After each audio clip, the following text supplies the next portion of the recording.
El día de ayer hablamos de tres controles. Bueno, hablábamos de riesgo, que es la combinación de probabilidad y el impacto, los temas de recursos de TI. A ver si recuerdan otro tema de ayer.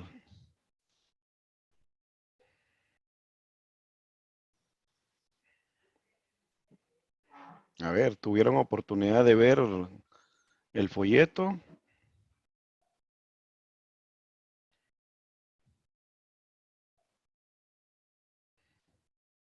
Los componentes del riesgo vimos también Sí, los componentes de riesgo. Gracias. Vulnerabilidades. ¿Qué más? la relación entre riesgo y las causas de riesgo. Exacto, sí.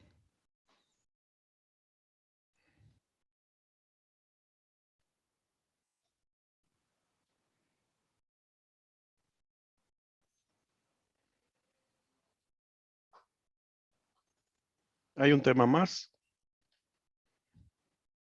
que vimos. A ver, son ustedes los que dicen que vieron ayer.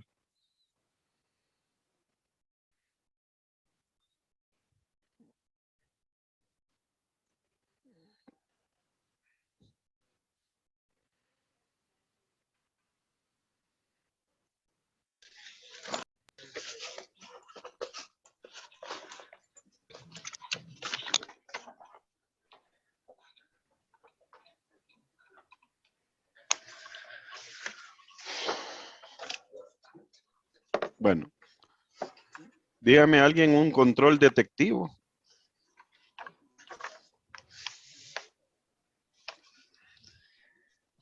Por ejemplo, la huella dactilar es la huella que se utiliza para marcar en las empresas. Correcto. Pero no en sí la huella, sino que el sistema de detección de ingresos, ¿verdad? O sea que una vez que ponemos ese control es para ingresar, ¿va? Y detectar la hora en que accedió y quién accedió, ¿verdad? Un control preventivo.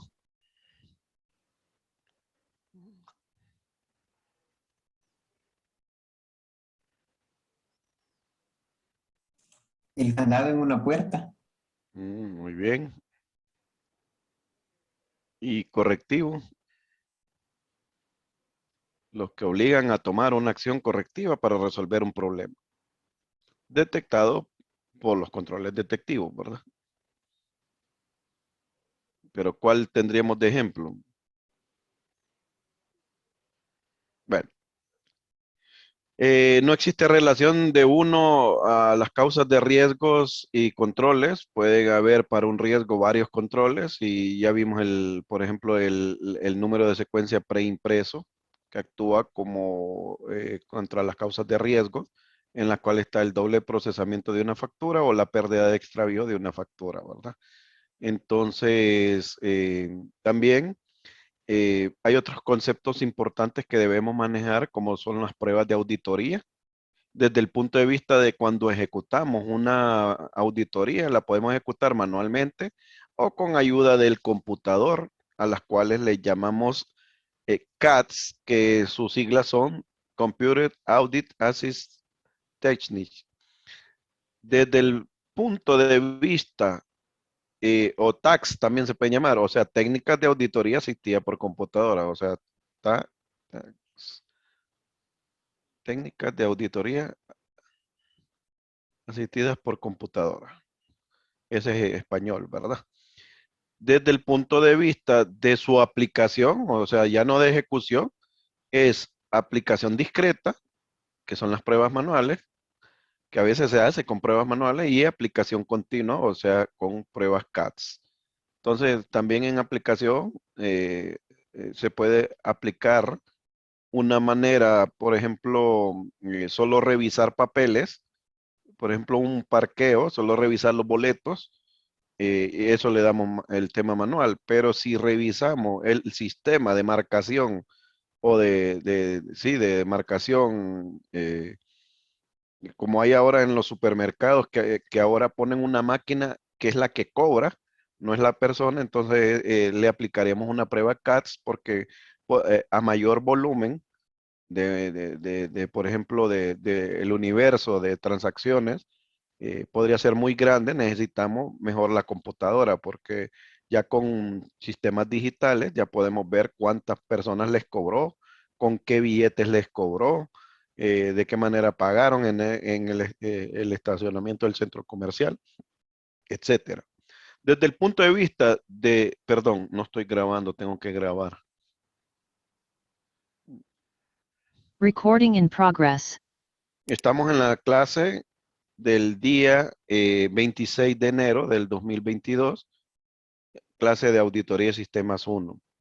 Bien, estábamos repasando lo de los días el día de ayer con los conceptos que pudimos ver y ahora estamos en lo que son las pruebas de auditoría.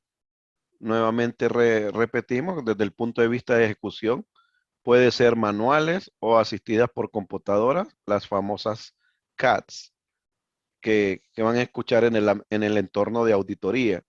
También desde el punto de vista de aplicación, entonces la aplicación de las pruebas las podemos hacer manual o individualmente. Si nos dan una base de datos, es una aplicación continua. Aplicamos prueba CADs. Pero si solo tenemos la boletería y el sistema no es automatizado, tenemos que ir a aplicar, tenemos que ir a ejecutar el de aplicación discreta, que es ir a contar los boletos y el dinero que nos pagaron en ese parqueo. Hoy en día ahí, por ejemplo, hay altos volúmenes de información. A mí me tocó una vez auditar el tema de los contenedores en Puerto Cortés y ahí por lo menos se generan unas 7,000 facturas diarias. No sé, tal vez hay más ahora, que hay más muelles.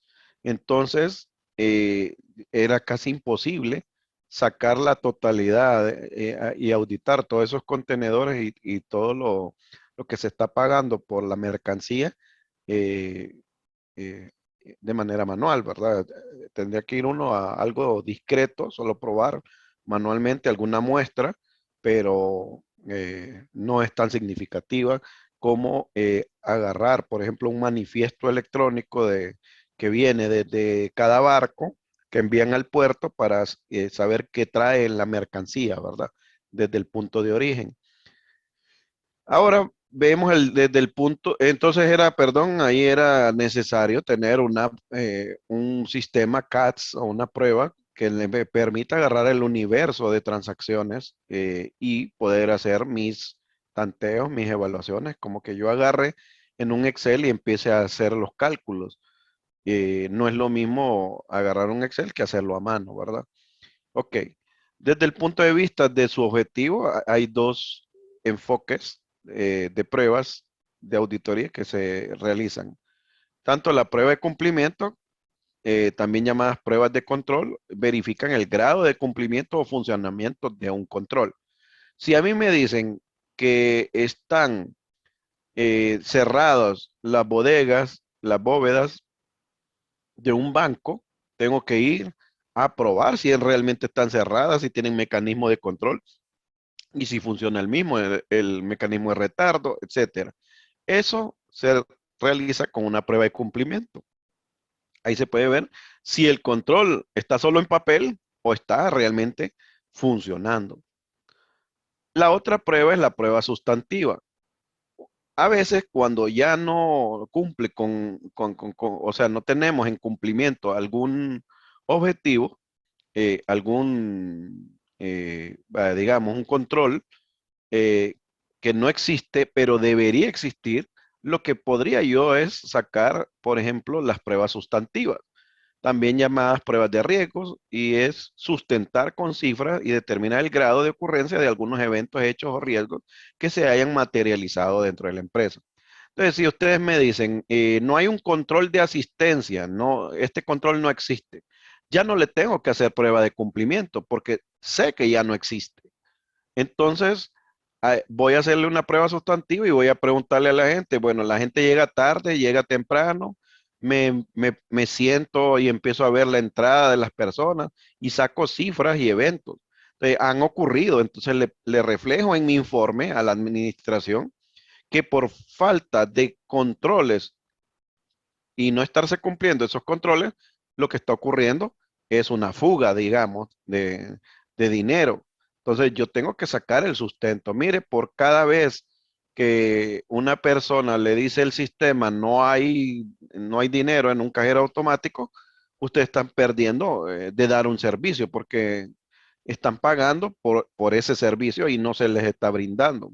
Entonces ahí yo consigo el sustento con pruebas sustantivas. Entonces siempre saco datos. Puede ser que esté cumpliendo, pero tengo siempre que sustentar ese cumplimiento que realmente no hay, digamos, riesgos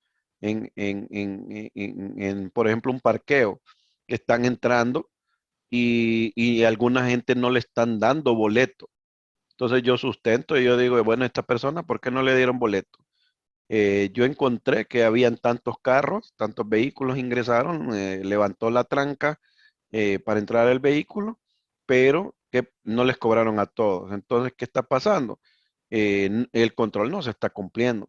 Hubieron carros que pasaron y no pagaron. Entonces, busco el sustento del mismo, ¿verdad? Anteriormente habíamos hablado de funciones incompatibles, como representa un riesgo para cualquier organización tener funciones incompatibles.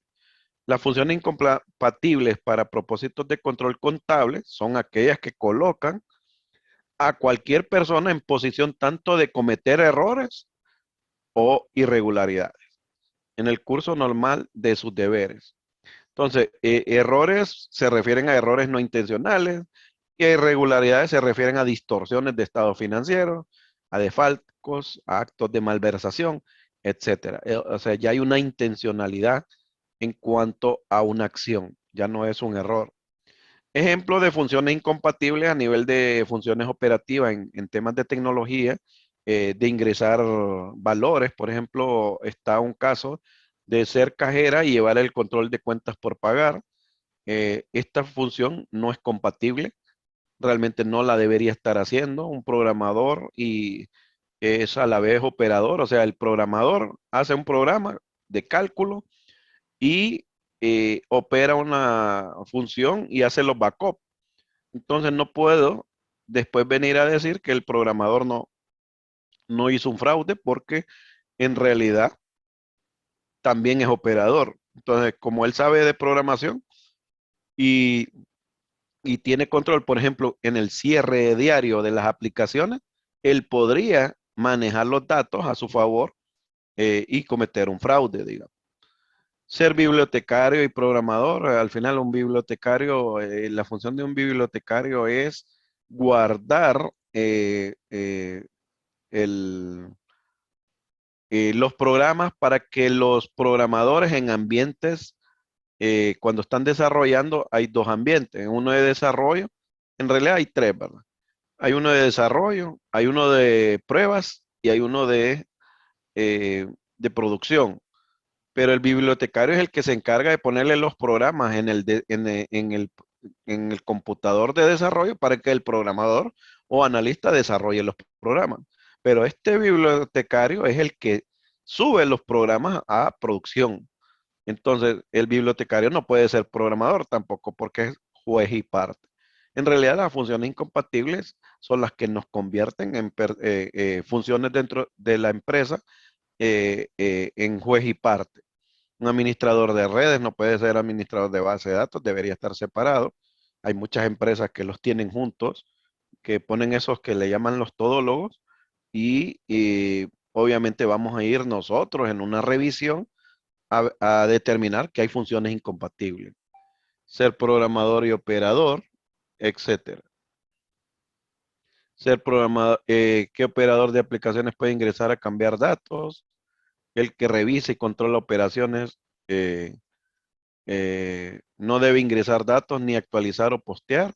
El que ingresa datos no debe autorizar transacciones, etcétera.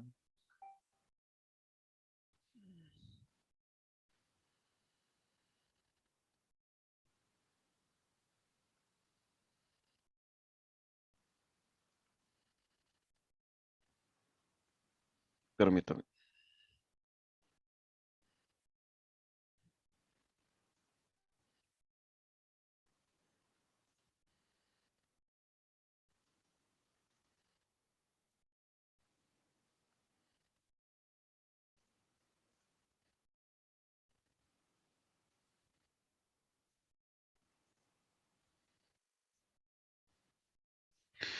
Bueno, hay diferentes funciones. El tema es que las entendamos. Hay personas que el 10, por ejemplo, las personas que modifican y revisan no deben ser las mismas. Lo vieron en las elecciones de Honduras, ¿verdad? Que no es el mismo el que cuenta los votos, que el que hace el acta y toda la cuestión, ¿verdad? Están como divididos ahí, ¿verdad? Las funciones dentro de una mesa, ¿verdad?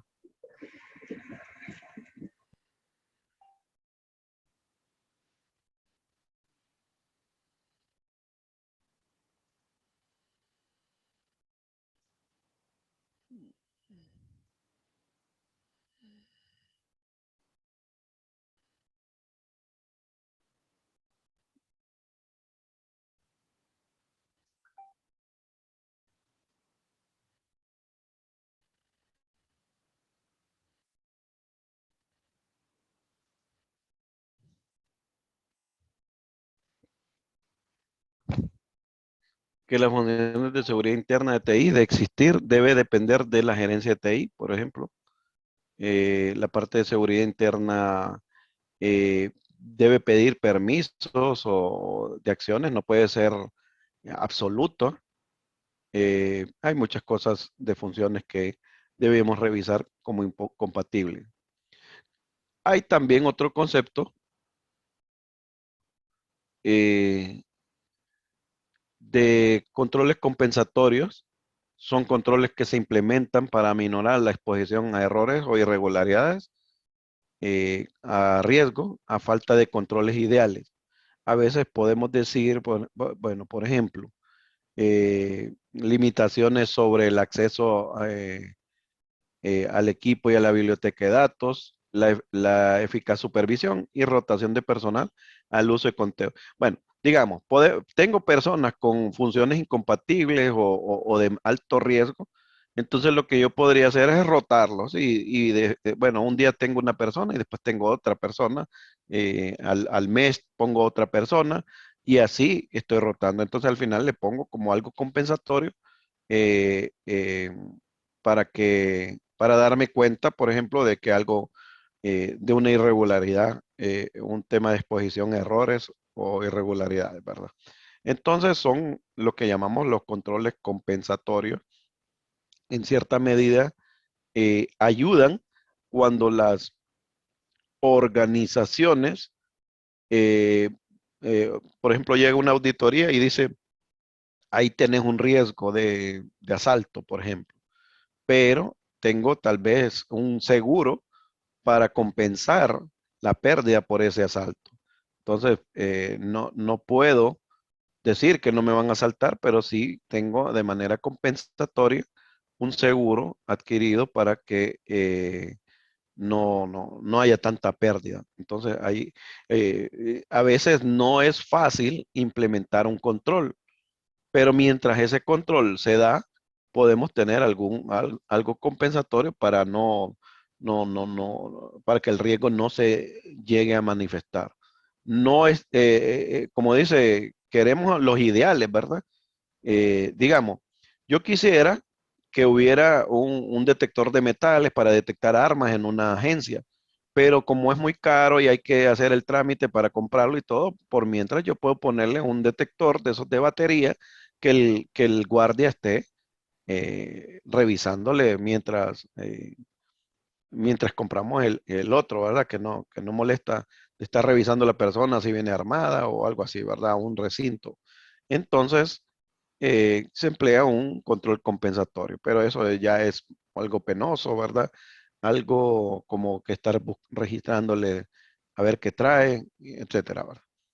Hay consideraciones del auditor en la separación de funciones. Por ejemplo, podríamos considerar que el auditor separe funciones o considere la separación de funciones cuando el tamaño de la organización y la empresa sea pequeño, o por ejemplo, mientras haya menos personal, más difícil es separar funciones. Entonces hay que buscar las que sí deberían estar, hay que buscar con la administración, no es decirles contraten, contraten, contraten y aumentar el headcount, el tema de la planilla, en una empresa, pero sí se les hace énfasis en el riesgo que corren por no separar estas funciones. También los riesgos involucrados de no separar esas funciones. El que cuenta el dinero es el que también registra en la contabilidad, y tenemos algún problema en ese sentido.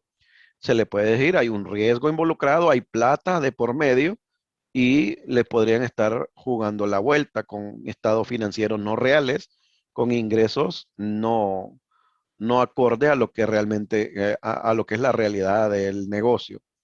Los costos potenciales de segregar también nos vamos a encontrar con esos problemas. Siempre nos van a decir, muy caro, no puedo pagarlo, pero ¿qué es más caro? El riesgo cuando se llegue a materializar o poner una función que ejecute la acción, ¿verdad? La posibilidad y lo aconsejable de utilizar técnicas alternativas para obtener la misma medida de control. Es aconsejable utilizar algunas técnicas de medidas de control. Hay personas que, por ejemplo, dicen, bueno, no soy supervisor, pero soy un supervisor de 20 sucursales y no puedo asistir a las 20 sucursales todo el día porque me tengo que desplazar y no me queda el tiempo. Entonces, puede ser que tengamos la posibilidad de obtener algún reporte de esas agencias, de las aprobaciones, por ejemplo, de un descuento, y este supervisor llame y esté pendiente. ¿Cuántos descuentos hiciste hoy?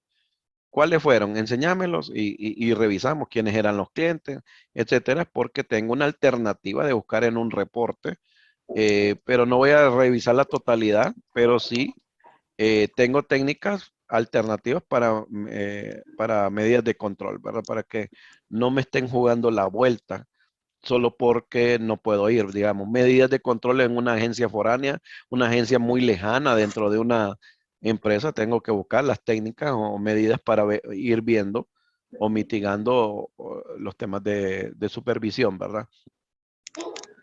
La alternativa en algún caso puede ser esto que estamos ahorita evaluando, una sesión virtual, ¿verdad? Donde yo pueda usar como alternativa, en vez de ir al sitio, platicar con algunas personas vía Zoom, vía Teams, vía videoconferencia, todos los temas que yo pueda establecer en mi auditoría, digamos. Se recomienda, bueno, hay un glosario de informático ahí. Y bueno, aquí lo que hay que ver o revisar es el tema de compilación. Les había hablado que nosotros tenemos tres tipos de servidores. Uno es el servidor de desarrollo, uno es el servidor de prueba y Hola, otro es buen el día, ¿cómo está? servidor de producción. Vamos con usted, ¿va? ¿O con quién voy? Sí, va, ya nos vamos. Cheque. Gracias.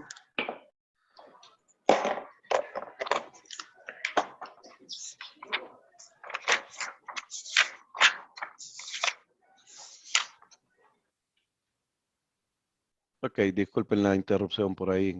Había un micrófono abierto. El servidor de desarrollo nos sirve para desarrollar programas. Aquí se enfatiza en esto porque el auditor debe fijarse en los riesgos que hay en este proceso, pero hay que conocer el proceso de compilación de programa. Un programa, cuando nosotros vemos un programa en nuestra computadora, vaya, por ejemplo, el Deadline, tiene un código. Ese código es en el cual se desarrolla la aplicación, donde permite ingresos, permite reportes, lo que sea. Eso le llamamos un programa fuente o de códigos. Cuando desarrollamos eso es como una hoja de texto, pero las computadoras para pasar del lenguaje de texto a máquina, o sea que ya sea ejecutable en una máquina, pasan por un proceso que se llama compilación o traducción. Es lenguaje de texto a lenguaje de máquina. Entonces, el programa, perdón, voy a usar las anotaciones. Hay un programa fuente que pasa por una compilación y termina en un programa ejecutable o una app que ya tienen ustedes, por ejemplo, en un celular. Ustedes no pueden modificar ese programa ya solo es ejecutable, ya solo es el objeto que corre en nuestra computadora, pero la conversión pasa por este paso. Esa compilación, pasar al lenguaje máquina, pues según el lenguaje que estamos usando, tiene a revisar la compilación tiende a revisar la lógica que el programador está haciendo y si tiene errores, vuelve, pasa el listado y el programador los corrige. Errores de lógica, errores de lo que sea. Por ejemplo, un programador podría meter una instrucción que no la va a entender el compilador y le va a decir, ese es un error. Y y si seguís,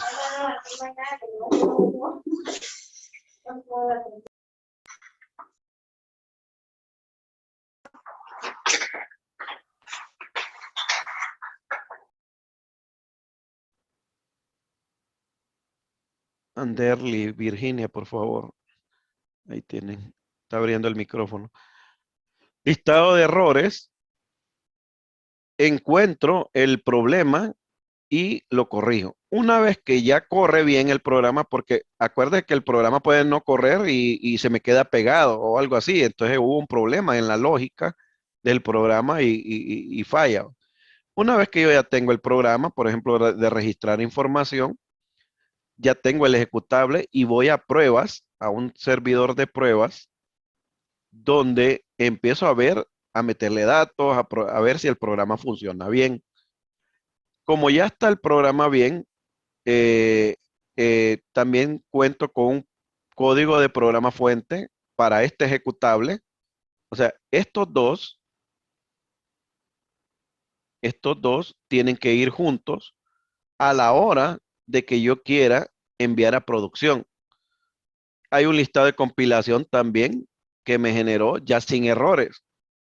Esto porque me sirve para saber las instrucciones o el código que se usó para este objeto.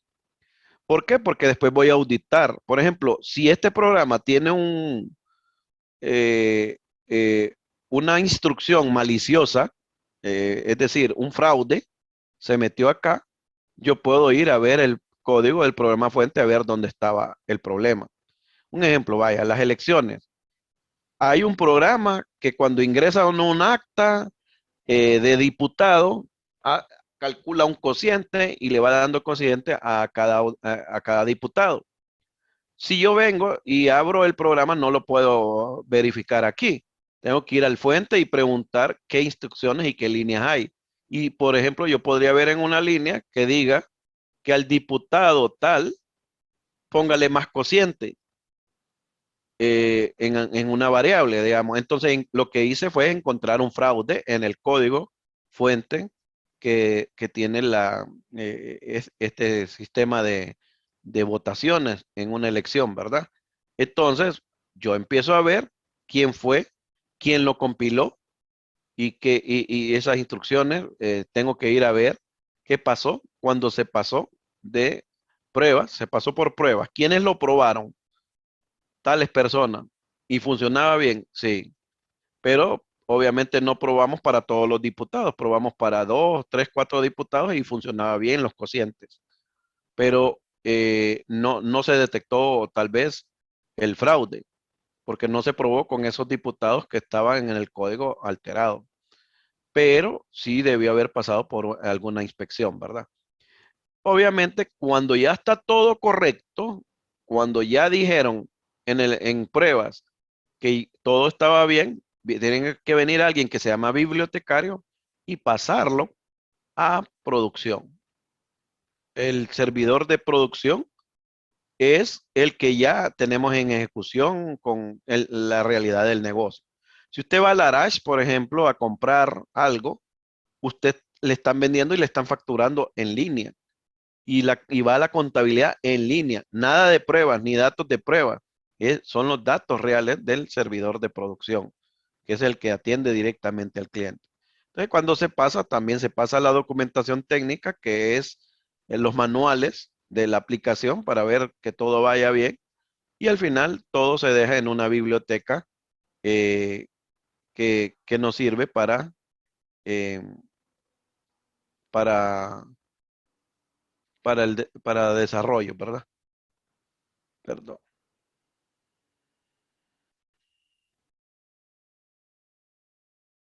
Que nos sirve para controlar el tema de...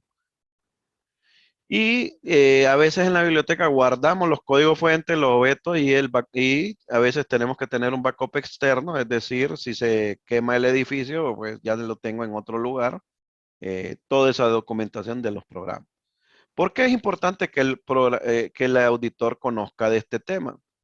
Porque en realidad vienen temas de buscar un fraude o de auditar el código, auditar algo que nos pueda estar afectando dentro de la institución. Entonces, por eso hay que conocer el proceso de compilación de programas que deberían tener todas las empresas, ¿verdad? Así es cuando se desarrolla. Cuando yo compro un paquete eh, o un sistema que no tengo el código fuente, ya tengo que ver y responsabilizar en el contrato por cualquier fraude o tema que exista ahí en el programa al proveedor, pero ya como empresa yo se lo estoy comprando el paquete y no debe tener ni fallos ni fraudes metidos en el mismo.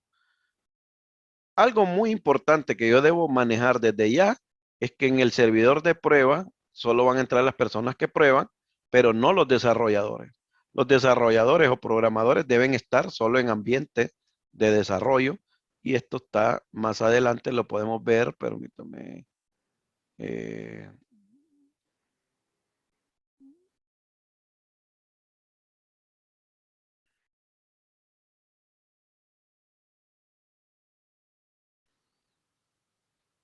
Podemos ver en esto que le llaman la separación de ambientes. Por ejemplo, ese en la banca o en ambiente financiero debería, por regulación, tener un servidor de desarrollo, un servidor de prueba y un servidor de producción. En el servidor de desarrollo tienen acceso los programadores y los analistas y así se desarrollan los programas y aplicaciones usando herramientas de programación. Aquí hay código fuente y ahí se compila y se hacen todo lo que se tenga que hacer. Hacen sus pequeñas pruebas los desarrolladores antes de presentarlo a prueba al usuario. En el servidor de prueba, aquí se realizan pruebas a programas y aplicaciones y tiene acceso a los dueños de las aplicaciones, que son los que prueban las aplicaciones a ver si están bien antes de ponerlas en funcionamiento, a ver si es lo que se le pidió al desarrollador que lo hiciera. Y los analistas y programadores solo accederán a este servidor cuando estén probando un programa específico. De lo contrario, no le damos permiso y debe ser con las restricciones de la supervisión adecuada. En este servidor no es, es como simulaciones y no, lo recomendable sería no poner datos reales, sino datos de prueba, porque si ponemos los datos reales pueden ser revelados algunas características. Imagine que estemos trabajando en una planilla y metemos los datos de los sueldos y ponemos los sueldos reales de las personas, entonces estaríamos en un error, ¿verdad? El servidor de producción, aquí se encuentran los programas de lenguaje binario ejecutables de acceso, es para dueños de aplicaciones y para usuarios nada más.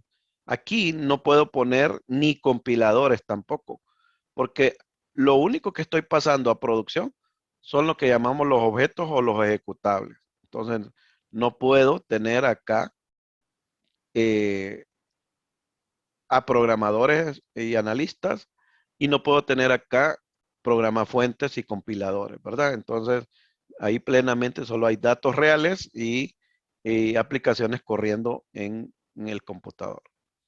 Bien, hay, hay cosas que se tienen que visualizar como los logs de computador. No sé si ustedes han escuchado los logs o bitácoras. revisión automatizada del uso de un computador, es importante que haya un log. Cuando alguien ingresa a un sistema, queda registrado en ese log o bitácora el sustento de que esta persona ingresó al mismo. Me pasé ya un poco de la hora. Si tienen alguna pregunta, me la indican. Si no, seguimos mañana con este tema de los logs. Licenciado, buenos días. Con Buenos respecto a los días. grupos, lo hacemos de 6.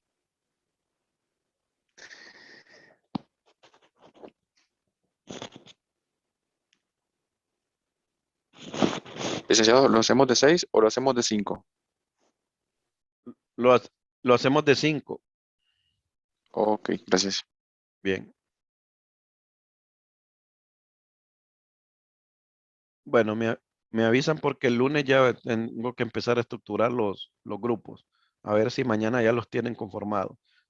Voy a entrar hoy a la sección esa de conformación de grupos para ver cómo van.